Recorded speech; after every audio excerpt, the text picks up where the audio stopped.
Kraljica preobleke Džena Di pa je v šovu Slovenija. Ima talent tako navdušila žiranta Branka Čakarmiša, da si je z njegove strani prislužila zlati gum.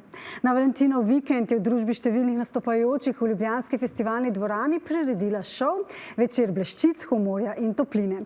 Na odru so se zvrstile številne plesne in pevske točke. Valentinov šov pa je bil posvečen vsem tistim, ki so se znašli na božičkovem seznamu porednih.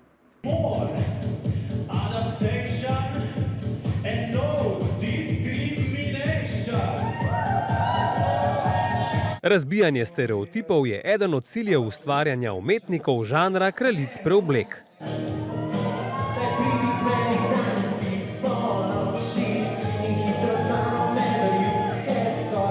Vsi si to predstavljajo kot neko klubsko beznico, kjer pa se deci zabavajo, ko se preoblačijo v ženske, ampak je to veliko več. Jaz sem to sama sebi danes v bistvu kazala na odru, ker sem skoraj 3-krat jokala med komadom, ker nisem mogla čez priti, ker mi to res toliko pomeni, da dvignemo nek nivo na eno višjo raven in da ljudje začutijo, da je drag v bistvu res vrsta umetnosti. Že tako pravim, da bi vsak mogel probati drag ali pa vsaj priti na drag show, ker je res nekaj toliko lepega, nekaj toliko amazing, da ja.